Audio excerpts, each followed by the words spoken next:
Je vous propose de découvrir le type d'application que je peux être amenée à créer pour vous. Dans le cas présent, il s'agit d'une application Windows, donc développée plutôt pour ordinateur, dans laquelle, dans le premier onglet, on trouve la liste des produits qui sont vendus par l'entreprise concernée. Donc, il s'agit de planches de surf qui sont vendues en France et aux États-Unis. Et donc, sur cette première page, il est possible pour les collaborateurs de l'entreprise d'avoir accès en lecture à l'ensemble des produits vendus par la société et de voir le niveau de stock pour chacun de ces produits. Il est possible de modifier les données d'un produit, le prix par exemple, ou de créer un nouveau produit. Donc, et tout ça de manière immédiate. Et la force en fait de l'application, c'est que les collaborateurs ont tous accès à une base de données qui est mise à jour en temps réel.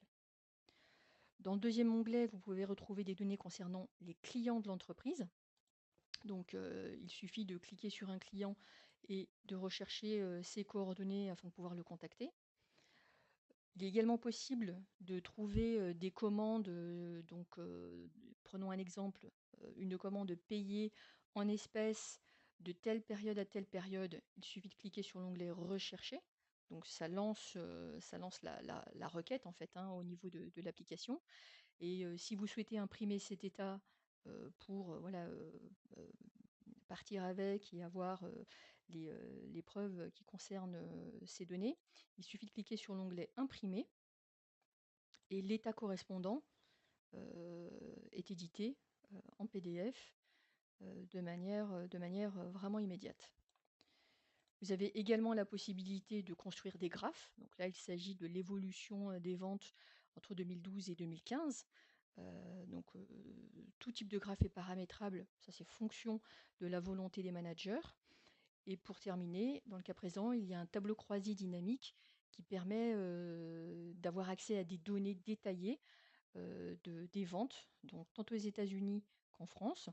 Et le niveau de détail peut être poussé plus loin, évidemment, si on rentre dans le détail des catégories de produits ou des trimestres de la période considérée. Voilà, donc ça c'est un exemple parmi tant d'autres. Ce qu'il faut bien retenir, c'est que ce genre d'application est vertueux dans le sens où tous les collaborateurs de l'entreprise travaillent sur une même base de données, qu'elle est accessible tant en lecture qu'en écriture, et que du coup il n'y a pas de déperdition d'énergie par rapport à la ressaisie de données. Tout est à jour immédiatement. Et l'usage de ce genre d'application est infini. Je peux reprendre deux exemples différents sur la base de cette application. Prenons le cas d'un hôpital, par exemple.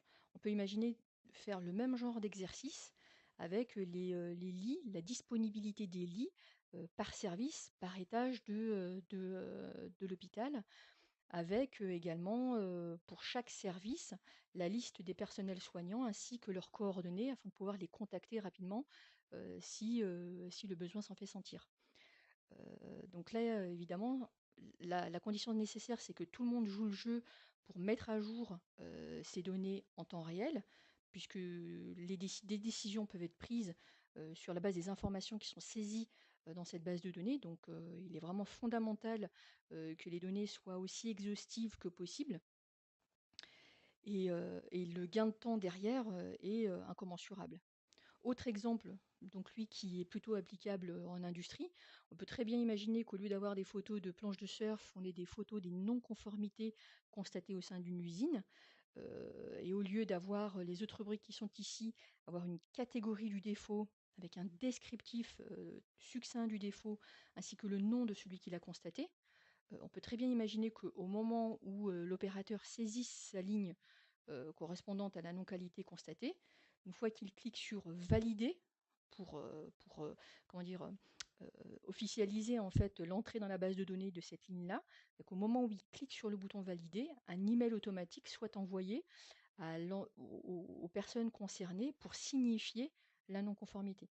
Donc évidemment, ça ne résout pas le problème de la non-qualité, on est bien d'accord. Par contre, en termes de transmission de l'information, tout est immédiat et c'est un point de départ pour ensuite, travailler sur l'agilité de la réponse qu'on va, proposer par rapport à cette non-conformité.